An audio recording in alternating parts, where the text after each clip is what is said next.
Temos agora o nosso segundo Raiz Cast, né? Entrando para a história. Como a Débora ficou muito famosa, os fãs pediram para ela novamente participar. Hoje nós vamos fazer, na verdade, um especial Dia dos Pais. É isso que tu está elaborando aí, Débora? Isso aí, né? Pra gente poder comemorar o Dia dos Pais, começar no Raiz Cast. Hoje o Rodrigo vai contar um pouquinho pra gente como que é ser pai e ser empreendedor, quais são os desafios.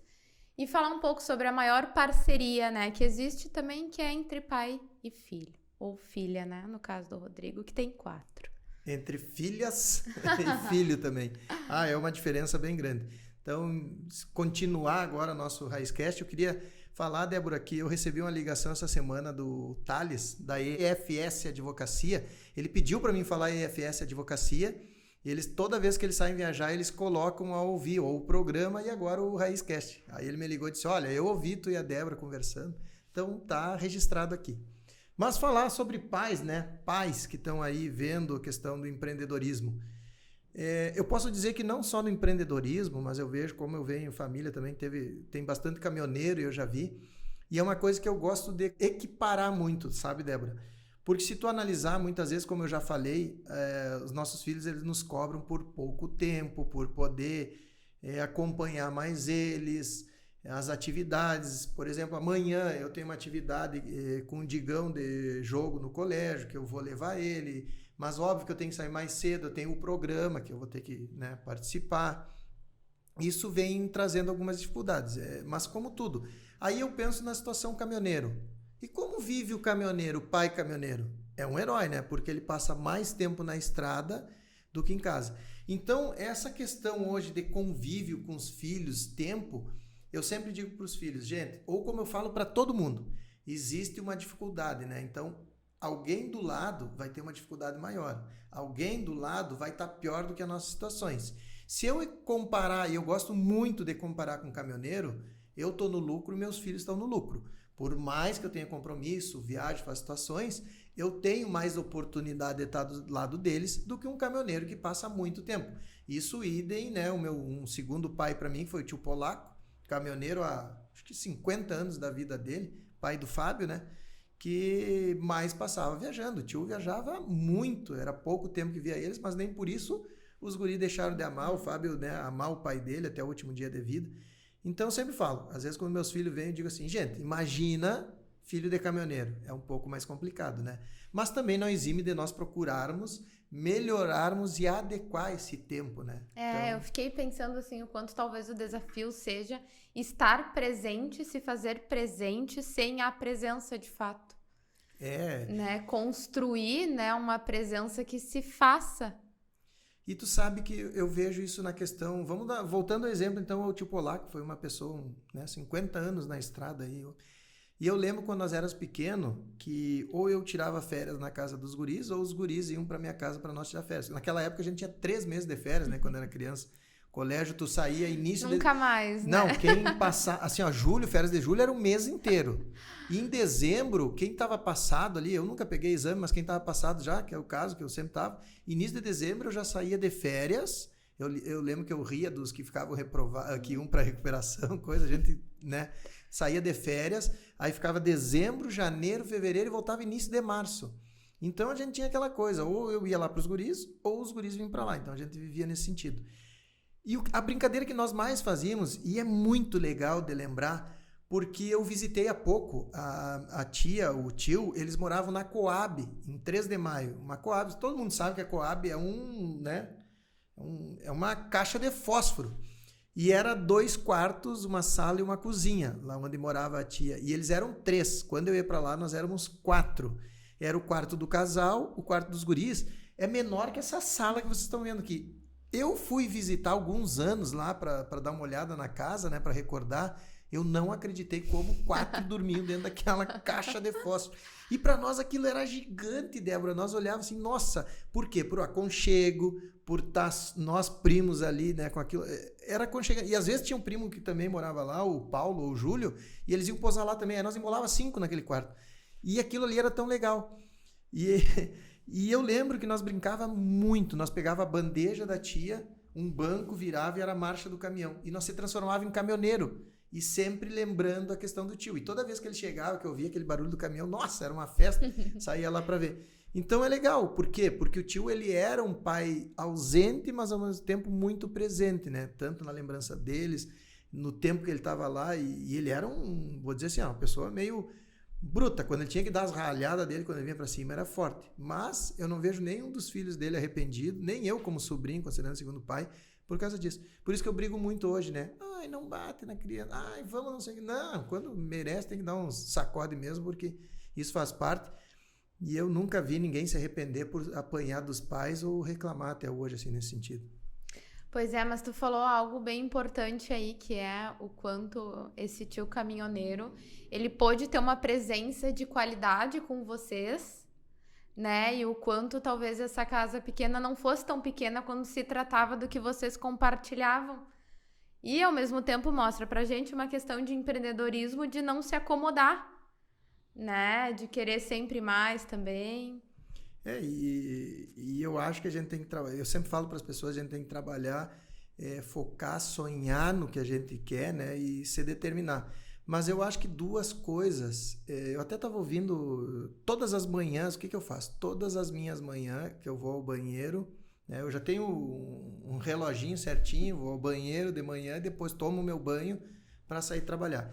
E esse o momento do tomar antes do banho, né, que todo mundo sabe, aquele momento único que a gente tem no banheiro, eu leio muito, na verdade eu vejo muito conteúdo. E eu vi um dos conteúdos, uma das coisas que me chamou a atenção do pessoal falando, é que um dos principais fatores a dificuldade nossa é a inveja, poder dominar a inveja. E isso é uma coisa que eu sempre falo. Porque tu vai conviver com pessoas no trabalho, na vida, na situação, e sempre vai ter pessoas melhores do que tu. Uhum. E isso tu tem que aprender a trabalhar em sonhar, em chegar, tirar o bom daquela pessoa, ver de que forma que chegou e transformar isso em sonho. Então, foi ontem até que eu vi esse aí, um dos conteúdos, nós já tínhamos comentado sobre isso, e aí veio nesse tema aí, sempre é a questão inveja, né? Então, tu tem que esquecer isso, nosso ser humano, essa questão de inveja, mas focar muito na questão de tu crescer, de inspirar os filhos, demonstrar para eles. Eu acho que hoje eu tive uma conversa com uma pessoa que eu estava falando para ele. Eu digo, cara, eu ouvi as pessoas falarem assim, ó, para os filhos, né, falando, olha o riquinho lá, olha o fulaninho, não sei o quê. Isso eu via, porque eu vim, né, família pobre e humilde. Mas, o filhinho, não sei o quê. Por mais que meu pai teve a fase, também melhorou, todo mundo conhece dentro da história, mas a gente teve, né, sempre dentro tinha colegas, eu tinha 2 ciclos de amizade. A amizade que era do colégio, que na cidade de Quaraí, no centro, lá, muito da maioria dos meus colegas tinham dinheiro, muito mais do que a nossa família, e a minha turma de amigos do bairro, que eram pessoas bem mais humildes, que até hoje... Então, eu tinha 2 ciclos, eu sabia como me comportar nos 2 ciclos, eu nunca mudei, até hoje não deixo de mudar. E vou te dizer que as pessoas que mais eu tenho carinho hoje são aquelas do meu bairro e menos as do colégio, né? Mas é muito importante. E isso a gente tem que modelar e ensinar os filhos. Nunca, eu sempre falo para meus filhos, hoje eu posso estar pagando a situação daquelas pessoas que falam, olha lá os riquinhos, de apontarem para os meus filhos. Mas eu, quando estava lá, eu sonhava em dizer assim, não, eu vou trabalhar, eu vou crescer, eu vou poder... O que eu não tive, eu quero dar para eles, mas com regra, com clareza, que não é tudo que eles têm que conquistar passo a passo. Meu filho hoje fez 18 anos, vai ganhar carro? Não, primeiro passa na universidade, depois ganha o carro. A Nath agora a questão da carteira dela, vai estar trabalhando e eu vou ajudar e vai ter que, né, bater com o valor da carteira dela também. É o carro, totalmente eu dou um carro para elas quando passam a faculdade? Não, 50% do carro eu dou, os outros 50% elas pagam as parcelas para valorizar aquilo que tem. Então, acho que tem que ser muito dosado aos filhos. E hoje, a gente falando nessa geração, critica muito a geração de hoje, né? Só que os meus filhos rebatem para mim. Quem é que educa essa geração? É a minha geração. Então, há um sério problema, as pessoas confundiram a educação dos filhos com... Vou dar tudo para eles. Só que esqueceram de dar o respeito e o limite. Então, eu não tive isso, vou dar para meu filho. Porque eu não tive isso, vou dar para meu filho. Daí faz uma conta, eu também, há pouco eu estava conversando com uma pessoa e orientando, eu estou com um problema financeiro. Eu vou dar um exemplo também. Teve uma pessoa que eu admiro muito, trabalha muito, quer se tornar empresário e fazer. Só que eu soube, Eu vi, ela recebeu um dinheiro, tá? Ela recebeu o dinheiro do trabalho, merecido, muito merecido.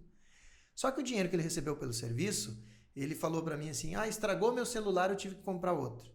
Não estragou o celular dele. Eu tenho certeza que com o dinheiro que ele recebeu, ele foi lá e gastou 50% dessa verba nesse celular. Aí às vezes ele pergunta, não sei como é que eu não consigo juntar dinheiro. Eu sei como tu não consegue crescer e juntar dinheiro. E assim eu estive falando com outra pessoa. Isso é uma questão de educação de filho e também serve para você saber questão econômica. Quando tu quer, e isso é uma coisa importante, Débora, eu não estou falando aqui para pessoas assalariadas, né? Um salário mínimo, curto. Nesse momento eu estou falando de pessoas que ganham um pouco mais de um salário, que conseguem 2 salários mínimos, 4 salários mínimos, consegue fazer uma organização. Essa pessoa, ela ganha hoje quase 4 salários mínimos, é o que ela ganha. Aí ela falou para mim que estava com um problema, detalhe financeiro, e aí daqui um pouco falou que ia trocar o carro, botar valor. Eu digo, cara, quando tu for trabalhar com isso, que tu vai trocar um carro, vou te dar o meu exemplo. Eu tenho um carro 2018, meu Fusion, que eu sou apaixonado, foi meu sonho de carro, 2018. Eu tenho dinheiro para trocar esse carro agora. Mas eu vou trocar desse carro agora? Não, ele tem utilidade, ele me serve. E o dinheiro que eu tenho, um dinheiro é o que tu tem que ter para tua aposentadoria, é o dinheiro que tu tem que ter o teu planejamento, se ocorrer problemas e as prioridades que tu quer. O carro, ele me supre a minha necessidade. Então não há o porquê eu gastar nesse momento com essa troca. E eu falei para essa pessoa, o difícil para te organizar vai ser tu levar 2 anos da tua vida te organizando. Se tu ganha 4 salário mínimo, tu pode ter parcela de 1 salário mínimo. Então tu compra o que tu quer com um salário mínimo para gastar em parcelas por mês, quando terminar tu inicia outra. Mas as pessoas elas se empolgam, Débora. E aí começa conta sobre conta e aí vem os grandes problemas. A maior dificuldade que todo mundo enfrenta é fazer as primeiras economias, que é aquilo que dói. É que nem o regime. O que é o problema do regime? É tu iniciar e entrar dentro daquela abrir mão de algumas coisas. E entrar nessa regra. Financeiramente é a mesma coisa. E eu volto a frisar hoje, nós estamos falando do tema de filhos, né? Mas isso é muito legal, a educação financeira. Mas falando hoje, com a dificuldade que as pessoas têm, e nós falarmos, eu sou capaz de desafiar alguém que diga assim, nós estamos com, acho que se eu não me engano, 11 milhões de, como aprendi no Flow, né?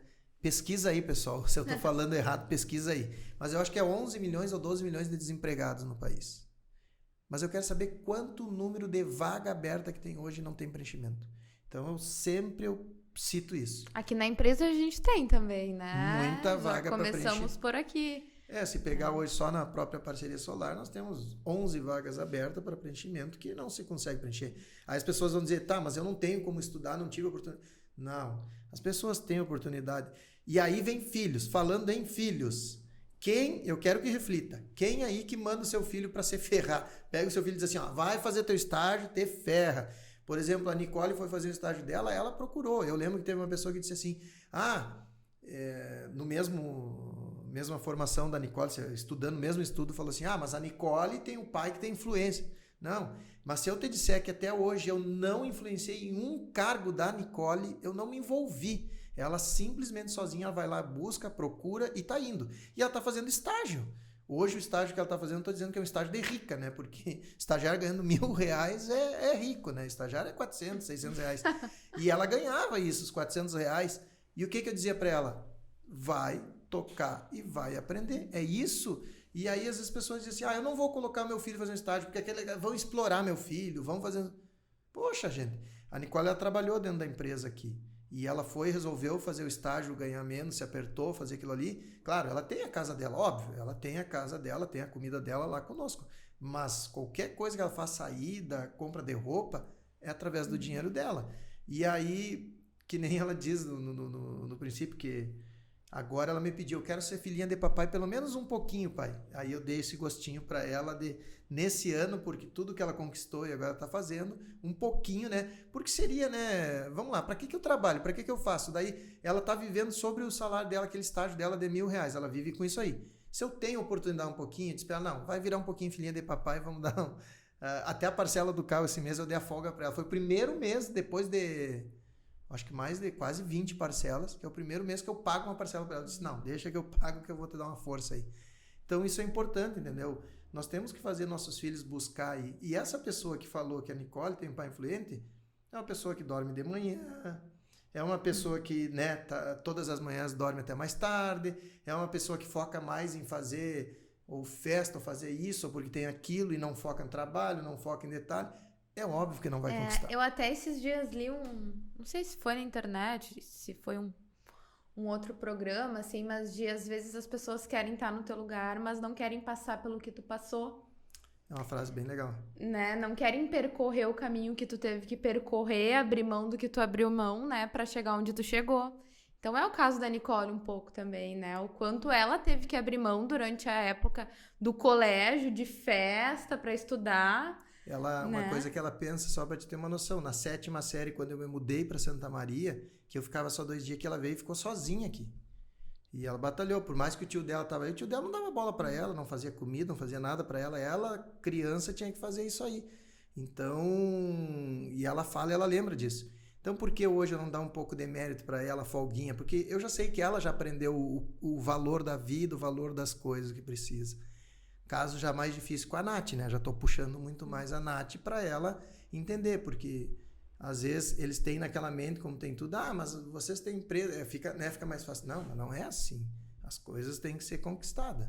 Então... e eles nasceram também, se a gente for pensar agora na tua experiência enquanto pai, momentos muito diferentes, né, da tua vida profissional enquanto empreendedor também, né? Isso, toda a minha carreira, né? A Nicole, ela nasceu, eu ainda estava nativa no Exército.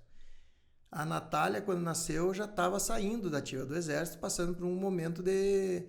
Mas aí as pessoas vão dizer assim, às vezes... Eu já tive essas perguntas, as pessoas me dizem assim, mas como oficial do Exército, pegar um salário hoje de um oficial do Exército, eu acho que tá... Não sei, pesquisem, eu aprendi com o Flow isso. Pesquisem aí, mas eu acho que 8 mil, minha assessoria tá...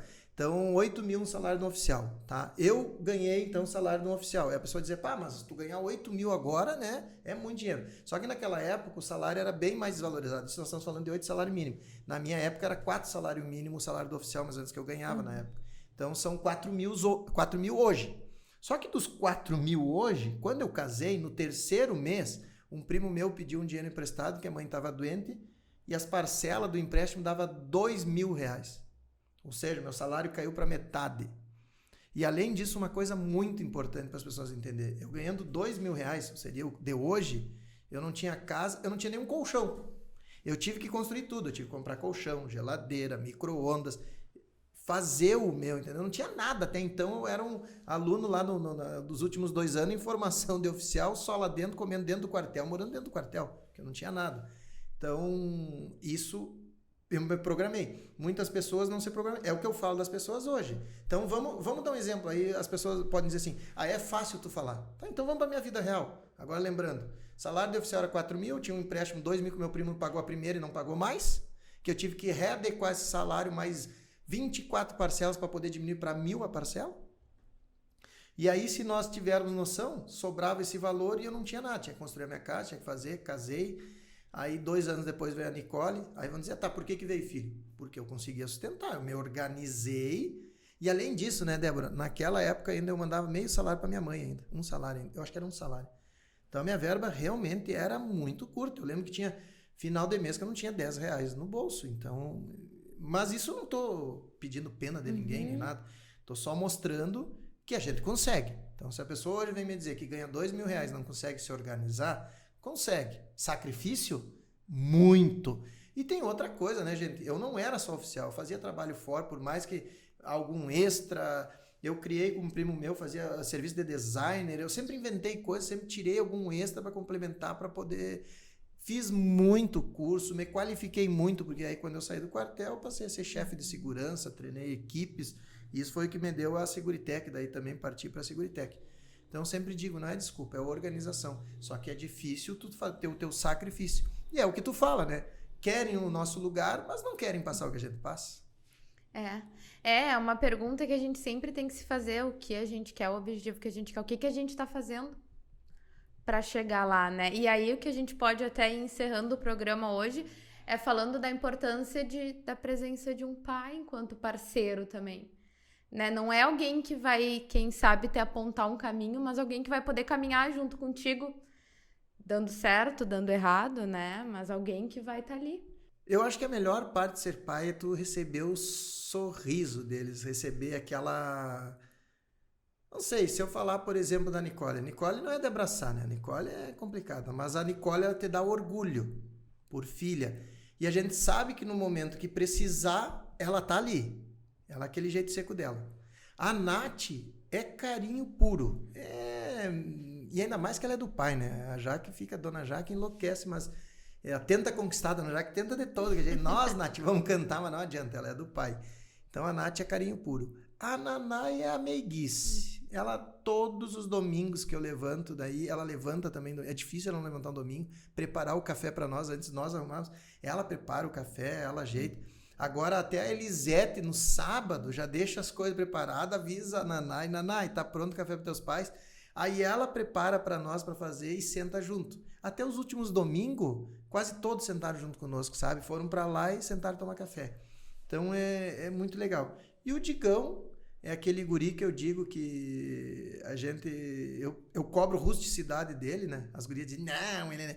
Mas eu cobro uma rusticidade da minha maneira, é o que eu disse para ele, tu vai ter que focar, e ele adora ser militar, ele adora as coisas, tudo envolvido. Eu não tô obrigando que ele vai ser militar, ele tem a opção de escolha. Eu, por mim, ele seria programador. Ele seria programador. Digão, tem computador em casa, vai, programa, porque a coisa que mais dá hoje segurança, tem sobra de coisa, é programador. Mas ele adora coisa militar. E aí eu incentivo, então, para isso, e eu digo para ele, a mãezinha passa a mão, mas a hora que tu for na academia, eu vou torcer para chegar lá e ainda dizer, salga mais o lombo dele ainda, que ele tem que aprender. Então, isso é legal, sabe? Eu acho que é isso que eu mais gosto da questão dos filhos. Sabe? Eu acho que o Rodrigo respondeu falando da parceria, né? É os momentos onde a parceria acontece. Diferente da mãe, né? Se tu conversar com mãe é aquele amor. Por isso que eu falo das pessoas, às vezes, quando vem questão mulher, essa defesa, não me interpretem mal, gente, essa defesa, a mulher tem que ser forte, que a mulher é isso, que a mulher é aquilo. Na verdade, eu acho que a mulher, ela tem que ser a mãe verdadeira. Tá faltando um pouco no mundo a mulher mãe, carinho, matriarca. Claro que a mulher tem que ter sua independência. Tu não tá aqui trabalhando hoje, tu não tá fazendo tuas independências, mas o dia que tu for mãe é aquela coisa diferencial. Pega a Paulista, que tá a nossa funcionária ali, né? Aquela coisa que eu vou lá mexer com ela, a judiaria, tomou uma vacininha, não pode, meu filho. Isso aí todo mundo tomou vacina, vai. Então, a mãe é isso aí. A mãe é carinho, a mãe é o alicerce de uma família. O pai é aquela coisa que busca. E eu sempre dou o exemplo, né? Quando a gente busca na natureza. Se tu olhar, desde os primórdios, isso é uma coisa, não fala religião, não fala nada. Desde os primórdios. E se tu perguntar para a maioria das mulheres, para onde fica o norte? Onde fica o norte, Débora? Onde é o norte, Débora, aqui na sala? Ai, não sei. É isso aí. E é o que eu falo, por exemplo, a Gil Rio, eu peguei a Gil nisso aí também. Então, norte, tu não sabe norte. E aí eu vou dar outro exemplo. A maioria das mulheres, sempre tem exceções, né? Estou dizendo, a maioria não sabe, não se orienta. Por quê? É o senso da caça. Se tu me perguntar onde é que é o norte, eu vou dizer, o norte está para cá. É o senso da caça do homem. E a mulher é o senso materno. Sabe qual é a maior prova? Nós estava dormindo, porque desde pequeno a gente botou as crianças sempre nos quartos, tá? A gente fez tudo isso, mas elas... Nunca foi aquela coisa, os pais botam o filho ali há 1 ano, 2 anos dentro do quarto do casal. Não tem, a criança tem que estar no quarto dela. E a Jaque, ela pegava e acordava. Tá chorando. Aí eu, dormindo? Que, Jaque? Chorando? Nada, Jaque. Tá, levantava, ia ali e tava chorando e ela fazia coisa de mãe. Então a mãe é o senso materno, proteção. Então isso é uma coisa da natureza, sabe? Que às vezes as pessoas querem tirar isso, eu acho que não pode. E às vezes você fala que a mulher tem que ter os direitos, luta. E, inclusive eu brigo com a Nicole às vezes, né? Agora a Nicole ainda fazendo direito e dentro da universidade nós temos uns pega, mas eu digo para ela, tanto é que tu vê, meus filhos têm a liberdade nesse sentido, mas liberdade também é até ali, né? Porque dentro da minha casa quem manda sou eu. Mas uma das coisas mais importantes é que a mulher, ela é diferente. A mulher é um ser diferenciado. E ela não precisa provar nada para ninguém. A mulher, ela comanda. Não estou falando aqui nos casos de homem bater em mulher, que isso aí não, né? Isso é crime. Quando nós botar assim, ó, isso é crime, ponto, paga, acabou. Não quero nem conversa. Mas eu estou dizendo a maioria dos relacionamentos, homem-mulher, relacionamento. Não estamos falando do animal aí, tratar uma mulher do jeito que... Até porque eu tenho 3 filhas, né? E não ia admitir um vagabundo bater nas minhas filhas. Mas a coisa mais importante é, a mulher domina. Qual é a mulher que não manda um casamento, um relacionamento? Relacionamento, né? Nós estamos falando de relacionamento, não estamos falando de atitude mas relacionamento. Qual é a mulher que não manda? Qual é a mulher que não é o esteio da casa? Que não é isso aí.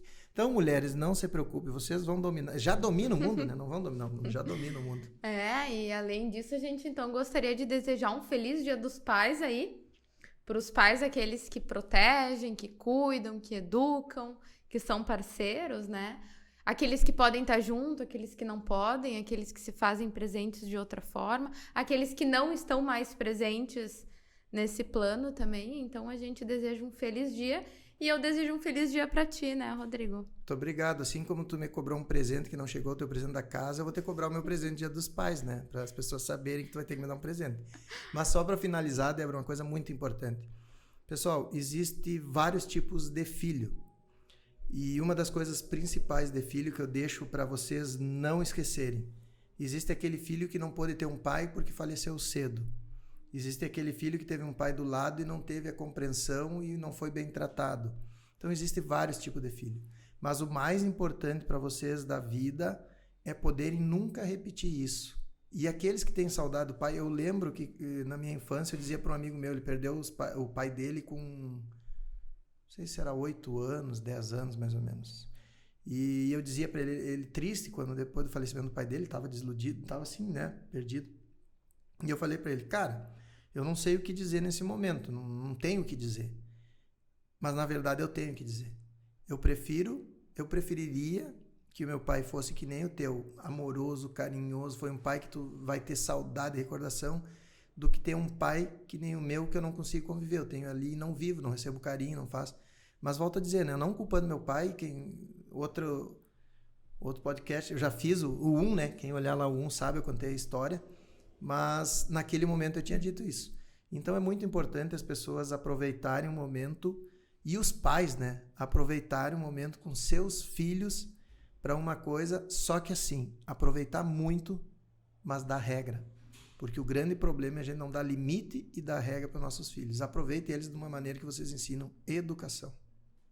É isso aí. Então a gente vai encerrando hoje. E aí a próxima edição é uma surpresa, então a gente convida todos vocês para estarem presentes também. E sigam nossas redes sociais, né, pessoal? Nós devagarinho nós vamos indo. Então, obrigado a todos vocês. Gostaram do carequinha aqui? Nós estamos melhorando nosso cenário, né? O carequinha aqui é o bonequinho. E a nossa velha frase, né, Débora? Quer dizer, a minha velha frase que eu sempre falo. Fiquem com Deus.